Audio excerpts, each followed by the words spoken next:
नाही, आपल्या महाराष्ट्र राज्याचे लोकप्रिय उपमुख्यमंत्री एकनाथजी शिंदे साहेब, महाराष्ट्र राज्याचे परिवहन मंत्री प्रताप सर नाईक साहेब यांच्या वतीने व आमचे युवा सेनेचे मार्गदर्शक श्रीकांत दादा शिंदे खासदार साहेब व आमचे युवा सेनेचे कार्याध्यक्ष पूर्वेश सरनाईक साहेब यांच्या वतीने इमामपूर गावी ज्यावेळेस मी एकनाथ शिंदे साहेब आणि प्रताप सरनाईक साहेब यांच्याशी बोललो की माझ्या गावामध्ये साहेब पूरग्रस्ती झालेली आहे, माझं गाव ऊसतोड कामगारांचं गाव आहे, तर माझ्या गावाला पण मदतीची आवश्यकता आहे, तर कुठल्या क्षणाचा न विलंब करता एकनाथ शिंदे साहेब आणि प्रताप सरनाईक साहेब यांनी स्पष्टपणे सांगितले की तू तुझ्या पहिले गावाकडे जा आणि सगळ्या लोकांना तू किट वाटप कर। आता माझ्या गावामध्ये बरेचसे ऊसतोड कामगार आहेत, शेतकरी बांधव आहेत आणि शेतकरी बांधवासाठी आपण अन्नधान्याची किट, पूरग्रस्तांसाठी अन्नधान्याची किट आणि ऊसतोड कामगारांसाठी दिलेली आहे।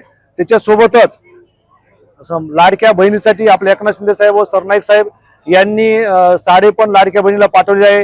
लाडक्या भावांसाठी टावेल, टोपी आणि गमजा पण दिलेला आहे आणि लहान बच्चे कंपनीसाठी एकनाथ शिंदे साहेब आणि सरनाईक साहेब यांचे बाचे म्हणून किंवा मामा म्हणून त्यांनी त्या बाच्यांसाठी फटाके पण पाठवून दिलेले आहे। महाराष्ट्रामध्ये महाराष्ट्र राज्याचे उपमुख्यमंत्री एकनाथजी शिंदे साहेब यांच्या वतीने जवळपास आपण एक 80,000 किट पूर्ण मराठवाड्यामध्ये आपण वाटप केलेले आहे।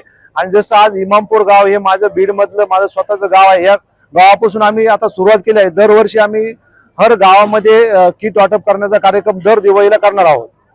काही मुलींना किंवा मुलांना असे दत्तक वगैरे घेतात?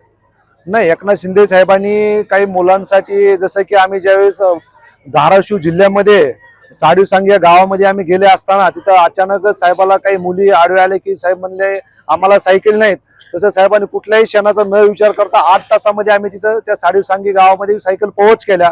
तसं जी काही जे होतकरू विद्यार्थी असतील किंवा ज्याचे शेती हे झाले त्यासाठी महाराष्ट्र शासन कटिबद्ध आहे।